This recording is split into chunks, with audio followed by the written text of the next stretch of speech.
In the golden sands of ancient Egypt, there once ruled a queen whose name would echo through history, Cleopatra VII. Born in 69 BC, Cleopatra was not only the last pharaoh of Egypt, but one of the most extraordinary leaders the ancient world had ever known.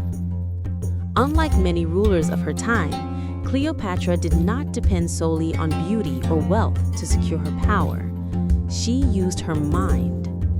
Raised in the royal palace of Alexandria, she was fluent in 9 languages, including Greek, Egyptian, and Latin. She studied mathematics, astronomy, philosophy, and politics. From a young age, Cleopatra understood that knowledge was power, and she would use it to protect her throne and her people. When her father, King Ptolemy XII, died, Cleopatra was only 18. She was forced to share the throne with her younger brother, who soon turned against her. Exiled from Egypt, she watched as her brother's allies seized control. But Cleopatra was not a woman who accepted defeat. She planned her return carefully, and fate soon brought her a powerful ally. In 48 BC, the Roman general Julius Caesar arrived in Alexandria, chasing his rival, Pompey. Cleopatra saw this as her chance.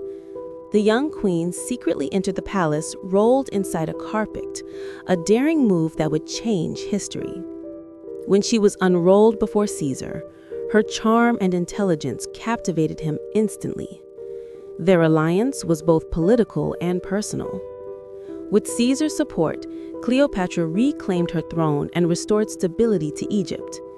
Together, they dreamed of a powerful Eastern empire that could rival Rome itself. In 47 BC, she gave birth to Caesar's son, Caesarion, the child she believed would unite their worlds. For a brief moment, Egypt flourished.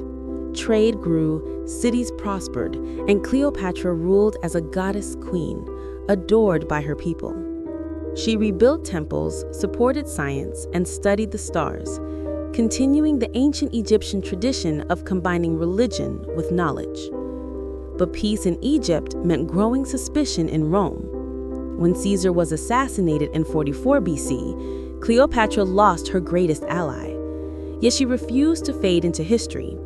Instead, she turned her eyes towards another Roman leader, Mark Antony, one of Caesar's most trusted generals.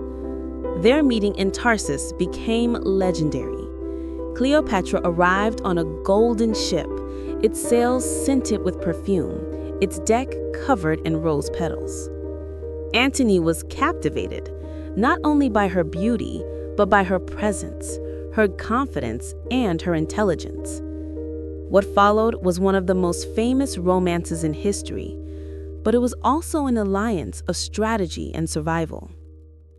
Together, Cleopatra and Antony ruled the East, strengthening their armies and wealth.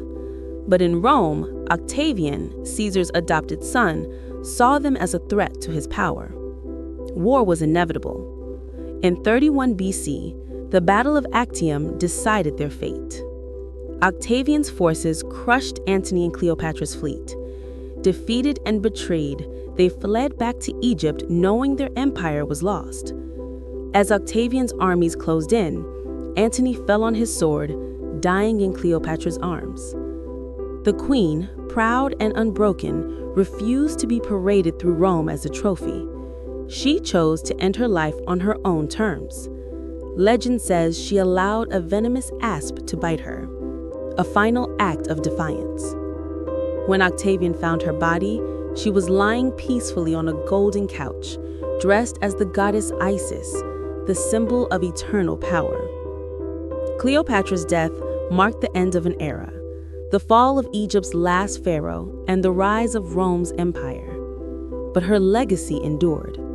She was more than a queen. She was a strategist, a scholar, and a visionary who used intellect to challenge the greatest empire of her time. For over 2,000 years, her story has been told and retold, often distorted by myth, but always unforgettable. Cleopatra's true power was never just in her beauty. It was in her mind, her courage, and her ability to turn destiny into her own creation. Cleopatra, the queen who conquered Rome with intelligence and power, remains, even today, one of the most brilliant women the world has ever known.